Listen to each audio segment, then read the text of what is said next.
कर तू हासिल कर, we hustle hard. आज हम कर क्या रहे हैं? As I told you, we are going to be revising some important topics from this chapter, improvement in food resources. आपके क्लास 9th का ये बहुत important chapter है बच्चा, ठीक है, आपके school exams point of view से भी, एंड काफी ओलंपियाड के क्वेश्चंस भी बन जाते हैं इससे. So yes, we'll be solving some important questions also. ठीक है, so are you guys ready to become topper in your schools here? आपके स्कूल मार्क्स का इम्प्रूवमेंट डेफिनेटली होने वाला है, and also it will help you for the Olympiads and other competitive exams. ठीक है, so I'm gonna start on with the session with the dhol sound बच्चा.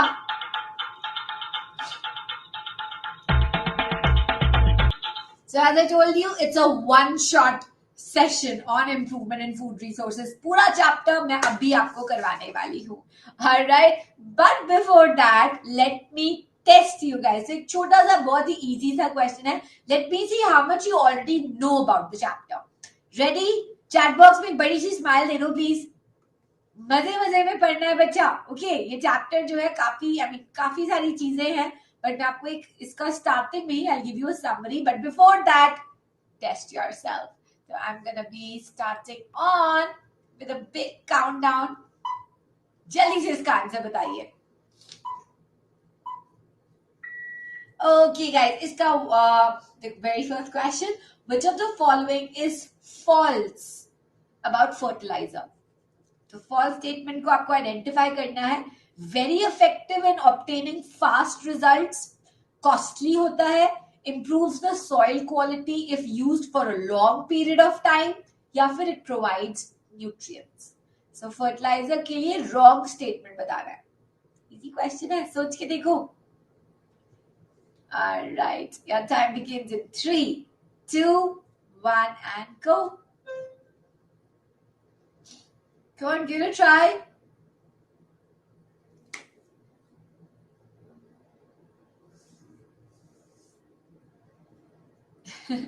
Awesome, budget बता रहा था. So that was amazing. Well done. Great job. चलो, let me now start on with it. So okay, at the very start ये chapter जो है ना, improvement in food resources, basically इस chapter में आप पढ़ते हैं about different ways how you can increase the crop production, है ना, और बाद में फिर animal husbandry पढ़ते हैं. तो फूड के जितने भी रिसोर्सेज हैं, चाहे वो क्रॉप्स हो, चाहे वो आपके एनिमल्स हो, है ना, एनिमल से भी तो खाना मिलता है. तो how can we improve those things, improve those techniques और प्रैक्टिसेस, राइट. सो स्टार्ट में हम बताएंगे अबाउट द क्रॉप प्रोडक्शन को कैसे इंक्रीज करें, and then we talk about the animal husbandry. So very quickly, India में I am pretty sure you heard of it, green revolution आया, white revolution आया, blue revolution आया और yellow revolution आया. Basically इसका मेन एम था to increase the production of something. Green production is basically for grain production. उस time पे wheat और राइस का प्रोडक्शन, बेसिकली उस टाइम की जो गवर्नमेंट थी, ऑफ कोर्स इंडिया में ना back in the 1960s and all बहुत ज्यादा लाइक फैमिन आया था, सूखा पड़ गया था, ड्रॉट आया था. So yes, of course people were starving, खाने के लिए कुछ था नहीं और पॉपुलेशन इतनी ज्यादा थी. So they wanted India to be self-sufficient. That's why all these revolutions came and they completely changed the entire scenario. So Green Revolution was basically to increase the wheat and rice ka production in our country. White Revolution is to increase production of milk. Blue Revolution is basically fish production ko increase karna. Fish is a very cheap source of proteins. So yeah, wo Blue Revolution aaya. Or yellow, as the name suggests, oil production. है ना. सो हम चाहते थे basically कि India become self made, है ना, India में सारी चीजों की प्रोडक्शन हो. So I wanted to remember this. Okay, green, white, blue and yellow. Moving forward to let's talk about the different crops now. ये भी आपने जूनियर क्लासेस में भी पढ़ रखा है. सो 2 काइंड्स ऑफ क्रॉप्स बच्चा, based on the season that they grow in. कौन से टाइम पे, कौन से सीजन में वो ग्रो करते हैं. खैरिफ क्रॉप, ये तो बहुत इजी है. खैरिफ इज बेसिकली और monsoon crops, rainy season crop. ये सारे क्रॉप्स जून के टाइम पे सो करे जाते हैं, by October like Diwali time के अराउंड वो कट कर दिए जाते हैं, वो मैच्योर हो जाते हैं. So we call them monsoon crops. They need a lot of water to grow. So examples भी याद करना है.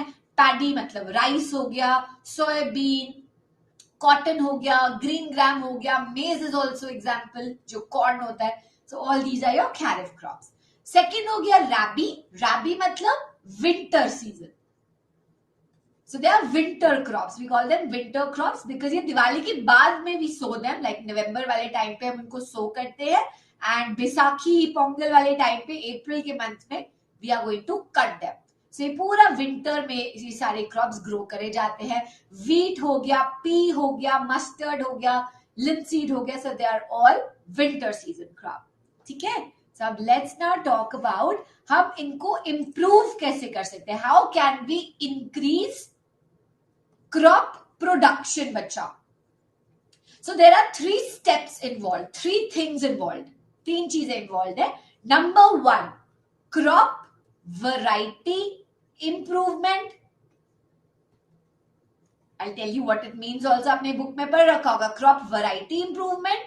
Second step है crop production management.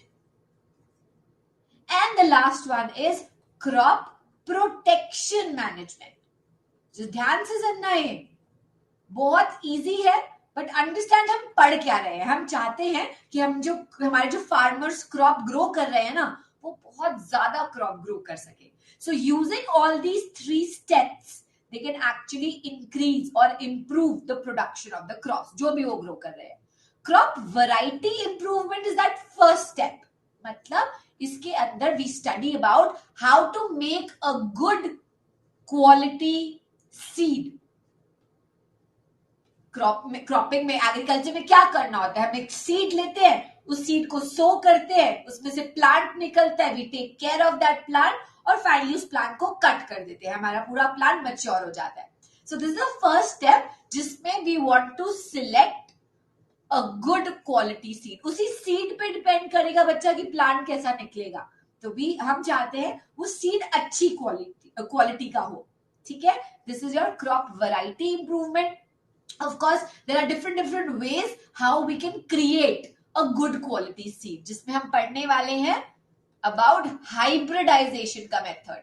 So hybridization के through हम एक अच्छी क्वालिटी का सीड बना सकते हैं. Is everyone following? तो ये हो गया पहला स्टेप. सीड हमने अच्छा बना लिया. अब सेकेंड क्या करेंगे? We are going to take that seed, sow it in the soil. Agreed? तो अब बात आ गई क्रॉप प्रोडक्शन मैनेजमेंट. अब हमें उस प्लांट को ग्रो करना है इन दैट फील्ड. तो हम इसके अंदर will be talking about of course the nutrient supply. Agree? हम सॉइल के अंदर मैन्योर डालते हैं, फर्टिलाइजर डालते हैं for your seed only, for the plant only. Water, irrigation के बारे में बात करेंगे, पानी भी बहुत जरूरी है. और फाइनली आ गया आपका cropping pattern, mix cropping, intercropping, crop rotation. तो इन सभी चीजों को बोला जाएगा crop production management, because right now your plant is growing. ठीक? एंड लास्ट आ गया क्रॉप प्रोटेक्शन, जिसमें हम बात करेंगे about weeds, about the insects, all the pesticides. Storage के टाइम पे भी प्रॉपर हमें उनको प्रोटेक्ट करना चाहिए, अदरवाइज फार्मर ने ग्रो तो कर लिया और एंड में जाके आपके सारे माइस आ गए या कोई इंसेक्ट्स आ गए और इस ग्रेन को स्पॉइल कर गए. So we don't want कि सारे हमारे फार्मर की मेहनत खत्म हो जाए. So yeah, these are the 3 ways how a farmer can actually improve and increase the crop production. Is everyone in the class following? पोल में बता दीजिए. Shall we move forward? So एक basic idea समझ आया सबको? ये चैप्टर है क्या? है ना? पहले तो बच्चा ये पूछेगा कि चैप्टर पढ़ क्यों रहे हैं. It is actually telling us how laborious this job is, जो हमारे फार्मर्स हमारे लिए क्रॉप्स ग्रो करते हैं. चलो फिर let's get started guys, let's get started. शुरुआत करेंगे क्रॉप वैरायटी इंप्रूवमेंट से. So I am gonna turn off the chart now. So crop variety improvement मैंने आपको बताया basically to make a good quality का सीड. कैसे बनाया जाए गुड क्वालिटी का seed? So there is a very important interesting method of hybridization. Hybridization होता क्या है? बहुत इजी है, बस नाम ही बड़ा है. हाइब्रिडाइजेशन में हमने 2 प्लांट्स ले लिए और दोनों प्लांट्स को लाइक सेक्सुअली मेट करा के एक नया प्लांट बना दिया. I tell you how. Suppose करो गाइस, ये एक मैंगो का ट्री है. This is a one mango tree जिसपे काफी जूसी मैंगोज आते हैं. Giving you an example here. Mango tree number 1 जिसके ऊपर जूसी मैंगोज है. That's a good quality. Juicy mangoes, हम चाहते हैं कि हमारे मैंगोज बहुत ही जूसी हो. एक और मैंगो ट्री है, सेकेंड वाला मैंगो ट्री है नंबर 2. अब इसके पास दिस इज डिजीज रेजिस्टेंट. ये जो ट्री है इसके ऊपर कभी लाइक कोई इंसेक्ट, कोई बैक्टीरिया, फंगस, कभी कोई बीमार नहीं होता लाइक दैट. ठीक है, no disease causing organism is going to infected. It is disease resistant. सो ये दो अलग अलग प्लांट्स है, दोनों की कोई ना कोई अच्छी अच्छी क्वालिटी है. नाउ व्हाट वी डू, हम उनको ब्रीड कर देंगे, हम उन दोनों को मेट करा देंगे बिकॉज नाउ वी नो कि इन दोनों की अच्छी क्वालिटीज है.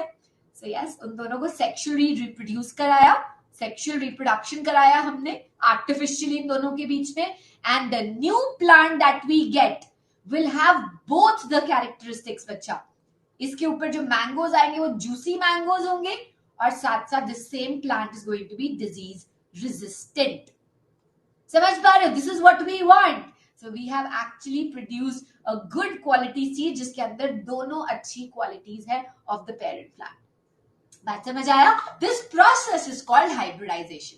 एक आर्टिफिशियल मेथड है, बेसिकली हम ह्यूमंस कर रहे हैं आर्टिफिशियली. ठीक है, awesome. So there you go. It's a process of cross breeding two different crops, two different varieties of crops to produce a new variety with good properties of both the crop.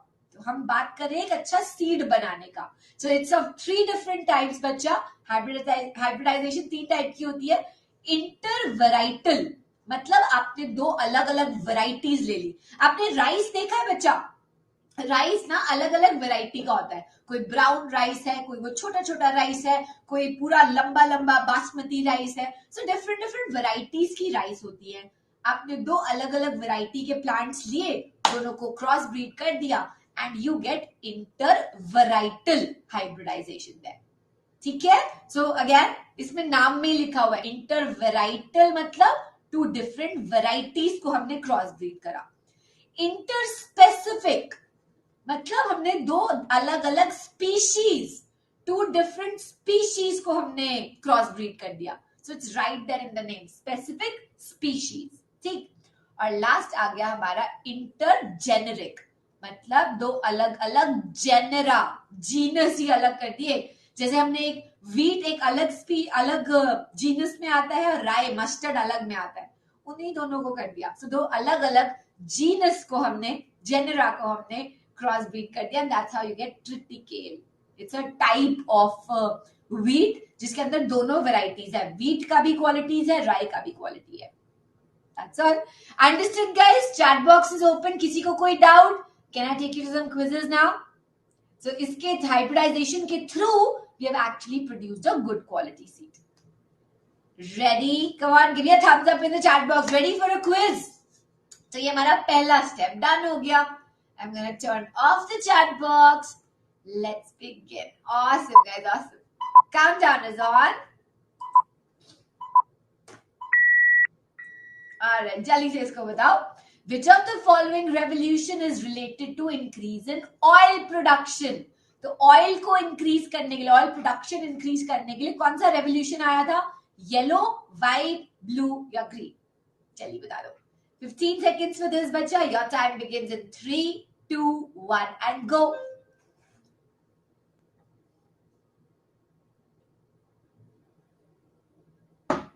Come on. Look at the color. Oil का क्या color होता है? Alright, great job बच्चा. Your answer, well done बच्चे लोग, well done. Answer है आपका A. Oil, घर पे वो देखा वो oil, तो yes, refined oil वगैरह जितने भी होते हैं सभी येलो कलर के तो दिखते हैं बच्चा. So this is for oil. White is for milk, milk का कलर white है. Blue basically fish आपकी पानी में है blue.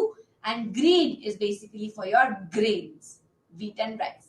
ठीक है? So good job, very well. One more question. Find out the correct statements. So you have to identify right now the correct option. Okay, hybridization means crossing. Crossing से घबराना नहीं, crossing मतलब उनको सेक्सुअली रिप्रोड्यूस करना, ठीक है, between genetically dissimilar plants, दो अलग अलग प्लांट जिनका डीएनए अलग अलग है, उनको क्रॉस करना. Cross between two varieties is called interspecific.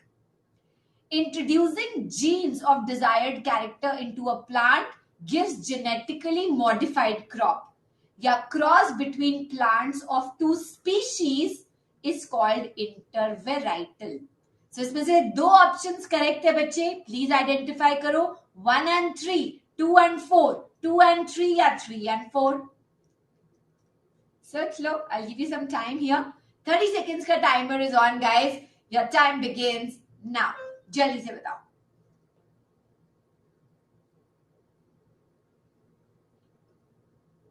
Correct statement बताना है.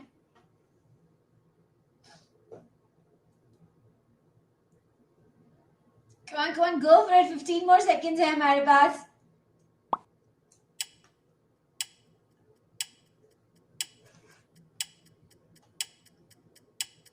All right, very well. Good job, guys. Good job. Well done.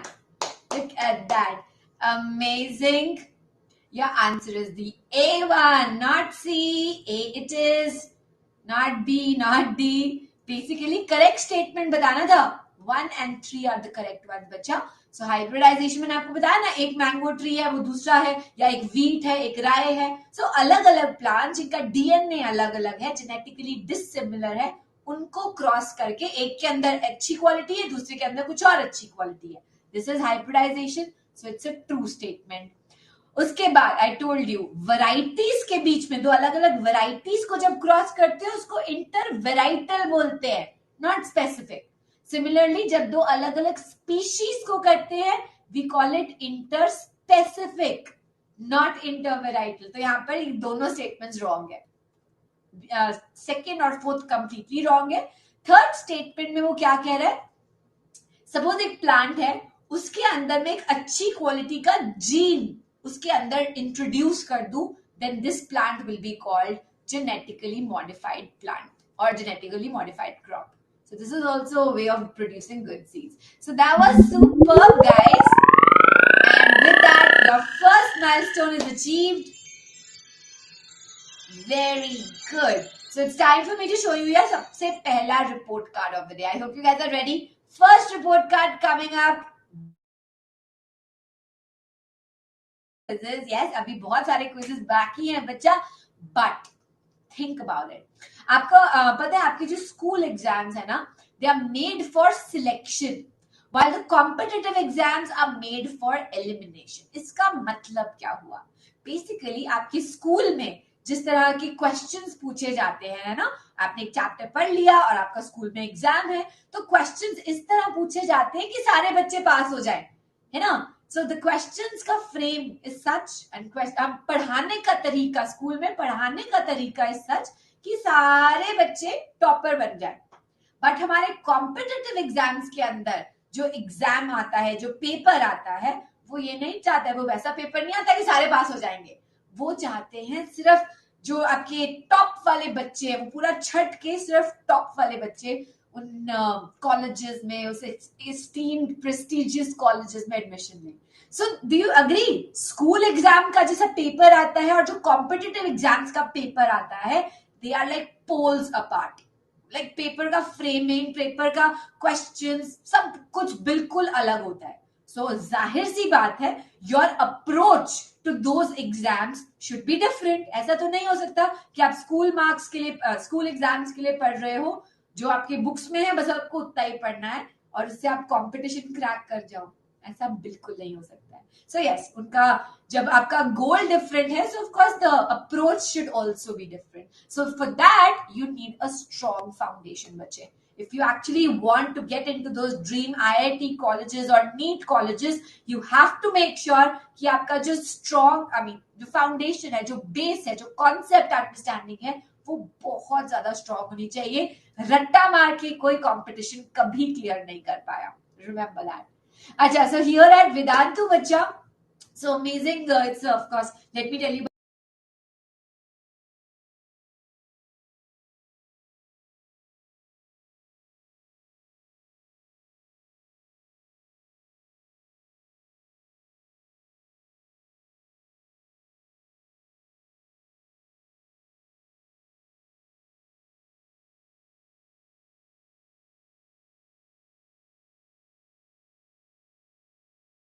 Right, चलो guys, on that note let's move back. तो अभी तक हमने पढ़ा था the first step, how to increase the crop production, that was अपने सीड का quality अच्छा बना दिया हाइब्रिडाइजेशन से. अब आपको बात करनी है, of course you have selected that seed, अब उसको ग्रो करना है. सो 3 कंपोनेंट्स के अंदर we will be making sure that your plant grows, अच्छे से ग्रो कर जाए. Nutrient management, irrigation and the cropping pattern. Is everyone following? Poll में बता दो. ये चैप्टर का बेस समझ आ रहा है यहाँ पे हो क्या रहा है इस चैप्टर में, है ना? अरे वाह, ऑसम गाइस, ऑसम, बहुत बढ़िया. चलो, सो एक बहुत इंपॉर्टेंट क्वेश्चन बनता है, the difference between manure and fertilizer. तो यही से हम पढ़ते हैं. ऑब्वियसली जब हमें अपने सॉइल में न्यूट्रिएंट्स डालने हैं, बिकॉज वही सेम न्यूट्रिएंट्स प्लांट लेगा. Plant when grows obviously it needs those nutrients from the soil. अब मैन्योर भी होता है कुछ और फर्टिलाइजर भी होता है. मैन्योर के अंदर बच्चे रिमेंबर, मैन्योर जो है ना, it's basically more of organic matter. इसमें ऑर्गेनिक मैटर बहुत ज्यादा है, बहुत ज्यादा, और इसके न्यूट्रिएंट सप्लाई थोड़े कम है. ठीक है, बहुत कम अमाउंट में न्यूट्रिशन देता है, but yes it is very rich in organic matter. और उस ऑर्गेनिक मैटर को बोलते हैं ह्यूमस. ह्यूमस बहुत हाई कंटेंट होता है, और उसी ह्यूमस की वजह से water holding capacity of the soil increases. बात समझ आ रही है? ह्यूमस अगर ज्यादा होगा सॉइल में, water holding capacity of the soil high होने वाली है. तो जितना ज्यादा ऑर्गेनिक मैटर, उतना ज्यादा जो सॉइल है वो पानी को होल्ड कर सकेगा, प्लांट ज्यादा अच्छा ग्रो करेगा. ठीक है, so yes, manure is relatively less rich in nutrients. But आपको अगर मैं फर्टिलाइजर की बात करूं, they are completely chemicals, completely synthetic chemical in nature, and they are rich in all these nutrients. वो basically they are nutrient specific. तो अगर मैं फर्टिलाइजर लूंगी, मतलब वो है ही नाइट्रोजन, पोटेशियम, फॉस्फोरस, वो केमिकल्स है, दैट्स ऑल. ठीक है, and yes, manure would give more better result in the long run, because हम तो ऑर्गेनिक मैटर दे रहे हैं अपने सॉइल में, उसमें भी थोड़ा सा न्यूट्रिशन तो होता ही है. So yeah, in a longer run, manure is nothing but खाद. खाद बोलते हैं इसको हिंदी में. So ये सबसे बेस्ट चीज है. But fertilizer, if you keep giving fertilizer to the field, to that soil, yes, excess अगर हो गया, it will be harmful because soil becomes infertile. आपकी सॉइल की फर्टिलिटी खराब हो जाएगी. इतना ज्यादा केमिकल आप डाले जा रहे हो, इतना एसिडिक सॉइल हो गया, कोई प्लांट ही ग्रो नहीं करेगा उसमें. ठीक है, manure do not cause any water pollution, but हमारे फर्टिलाइजर्स बहुत जल्दी पानी में डिसॉल्व हो जाते हैं, केमिकल्स ही तो है. और वो पानी आपका खेत से जाएगा नियर बाय स्ट्रीम में, फिर स्ट्रीम से जाएगा रिवर में, रिवर से जाएगा सी में. बेसिकली वाटर पोल्यूशन होने वाला है. But yes, manure is also not at all costly, because हम इसको घर पे भी बना सकते हैं. फार्मर्स मैन्योर अपने खेत में बना सकते हैं easily, so it's not at all expensive. Fertilizer as it is made in the factory, industries बनती है प्रॉपर इंडस्ट्री में, so that's why it is costly. बात समझ आया? In the poll, let me know all the differences are clear बच्चा. Manure अच्छी चीज है ना, it's खाद, it's basically organic matter. Fertilizer, they're all chemicals. Starting में यस बहुत जल्दी ग्रो कर जाएगा, आपने एकदम से इट्स लाइक अ सप्लीमेंट आपने दे दिया, बट लॉन्गर रन में तो सॉइल खत्म, प्लांट तो क्या ही ग्रो करेगा. ठीक है, चलो, वेरी गुड. एक second, some balloons for everyone. Next step पे चलते हैं. सो अभी हमने सॉइल में अपना वो जो सीड था वो सो कर दिया, न्यूट्रिएंट्स दे दिए, मैन्योर फर्टिलाइजर लगा दिया. नेक्स्ट ऑफ कोर्स हमें पानी देना है. So what is irrigation? Supply of water to the crops at regular intervals. हम भी जैसे रोज रोज पानी पीते हैं, आपके क्रॉप्स को ग्रो करने के लिए भी we need to provide them water at regular intervals. So कनाल के थ्रू, रिवर लिफ्ट सिस्टम के थ्रू ट्यूबवेल के through, sprinkler irrigation system, drip irrigation system. So yeah, different ways से of course हम अपने क्रॉप फील्ड को पानी दे रहे हैं. And the last one about crop production management is cropping pattern. If the farmer uses any of these 3 cropping pattern, इससे भी crop production increase होगा. Mixed cropping क्या होता है? Suppose एक field है, इसमें instead of just growing one kind of plant, एक ही प्लांट नहीं ग्रो करना, अब हम क्या करेंगे, एक ही फील्ड पर इकट्ठे अलग अलग दूर दूर रैंडमली अलग अलग प्लांट्स ग्रो कर रहे हैं। एक ही फील्ड पर 2 or more crops, they are mixed, they are spread in the field and they are grown together. So yeah, basically पूरा mix up हो गया है ना। Now अब if coming to intercropping में भी one piece of land पर you are going to grow 2 or more crops, but this time थोड़ा organized way में, in alternate or in definite rows, pattern में। एक प्लांट जो हमने ग्रो करा वो इधर ग्रो कर दिया, उनके बीच में एक और रो में कोई और प्लांट ग्रो कर दिया, उनके बीच में कहीं एक और प्लांट ग्रो कर दिया, like that. So in proper rows. Basically और intercropping is just an advanced version of mixed cropping. Mixed cropping में तो ऑफ कोर्स काफी सारी इसकी डिसएडवांटेजेस है ना। हर एक प्लांट को अलग अलग हमें फर्टिलाइजर डालना पड़ेगा, उनकी कटिंग अलग अलग, बहुत ज्यादा काम करने वाला है, आई मीन लेबर कंज्यूमिंग है, बिकॉज सब कुछ अलग अलग मिक्स्ड अप है। इंटरक्रॉपिंग में थोड़ा इजी हो गया, बिकॉज यस आपने लाइंस में ग्रो करा, तो इकट्ठे लाइन में आपने कट करना, इकट्ठे लाइन में आपने सो करना, so it is more efficient. And the best part about mix cropping and intercropping is आपके पास जो फार्मर है ऑल्टरनेट सोर्स ऑफ इनकम मिल गया, इजंट इट। अगर एक क्रॉप, इतने सारे हमने क्रॉप्स इकट्ठे ग्रो कर लिए, एक भी क्रॉप अगर फेल हो जाता है, ग्रो नहीं करता, एटलीस्ट फार्मर के पास कुछ और तो है जिससे ही can earn his livelihood. Agreed. So ये मिक्स क्रॉपिंग और इंटरक्रॉपिंग था। Of course very beneficial, the farmer can increase the crop production using these. अब आ गया crop rotation. Crop rotation is also very advantageous. क्यों? Because one piece of land पे हम at a time एक ही plant grow कर रहे हैं, बट ऑल्टरनेटिवली। लाइक आपने एक सीजन में यहाँ पे वीट ग्रो कर दिया, वीट का पूरा क्रॉप फील्ड वीट से भरा हुआ है। When you cut it of, अब जो बैरन लैंड है उस पर दोबारा से वीट नहीं ग्रो करना, अब कोई और प्लांट, फॉर एग्जाम्पल कोई लेग्यूमिनस प्लांट ग्रो कर दिया। Basically we have to make sure कि आपका जो सॉइल है ना वो ज्यादा उस पर कुछ बर्डन ना आए, है ना। You can't be just regrowing same plant over and over, because सारा न्यूट्रिशन खत्म हो जाएगा सॉइल का। So we are going to grow them alternatively on one piece of land.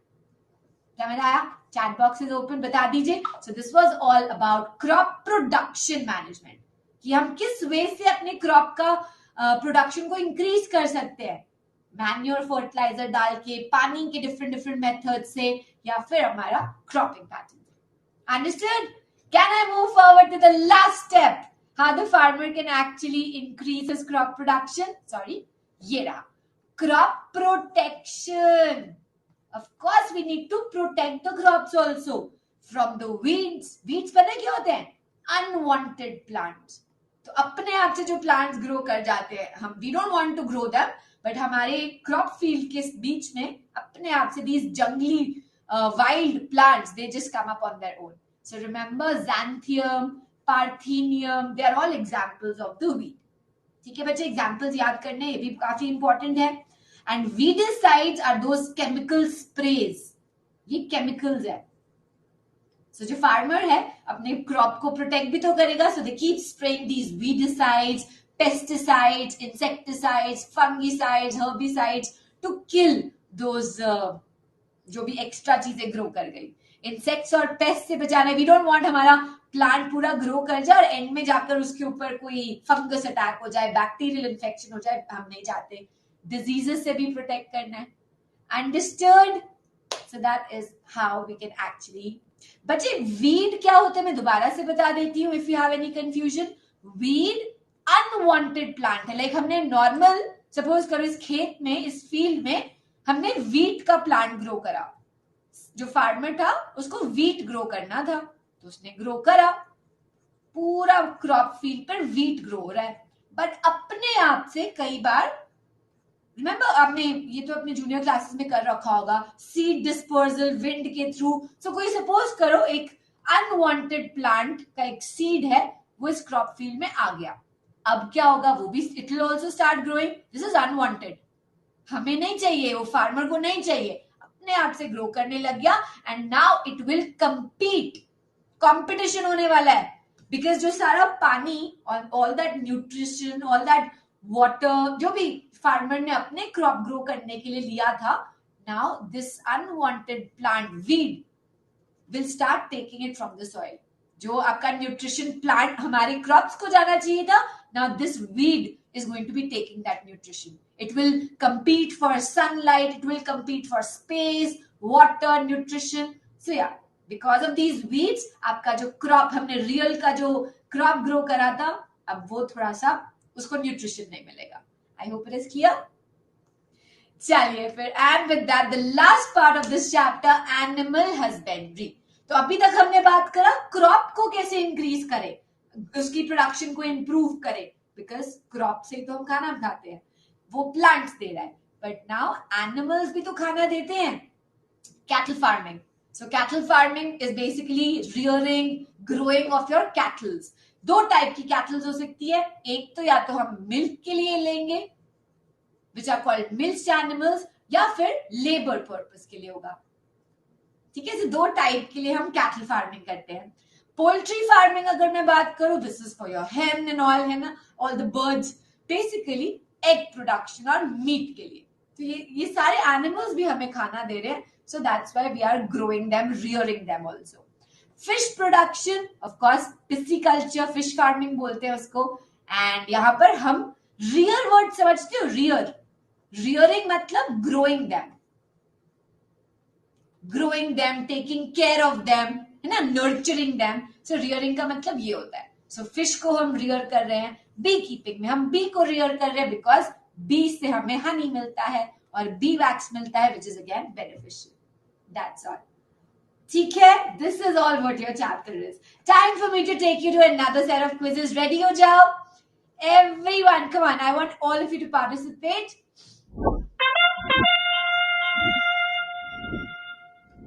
All right. Which of the following is not a weed, guys? Not a weed. Xanthium, Parthenium, Hibiscus या Cyprinus rotundus. कौन सा इन सब में से weed नहीं है? शुरू करें. In 3, 2, 1 and go. चलो.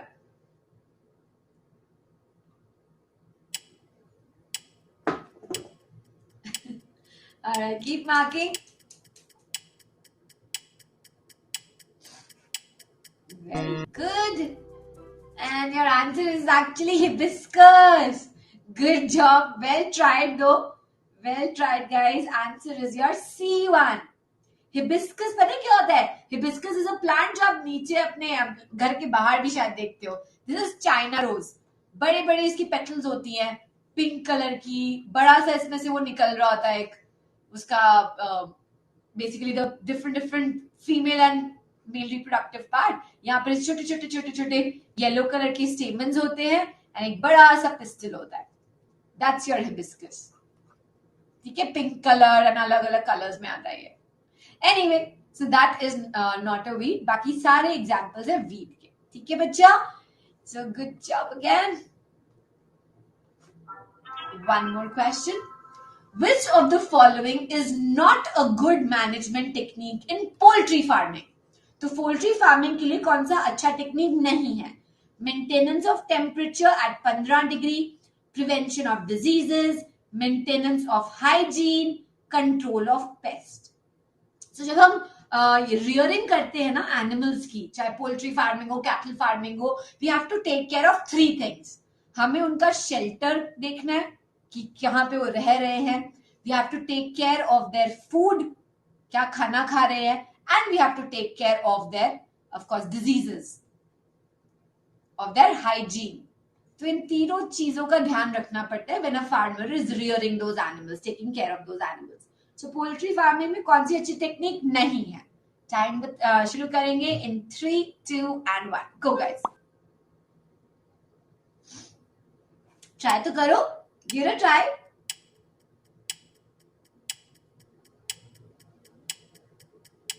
All right. Chalo, not bad. Well done. Another amazing response. Well done, बच्चा. Answer है first. Maintenance of temperature 15 degree तो बहुत ठंडा होता है बच्चे.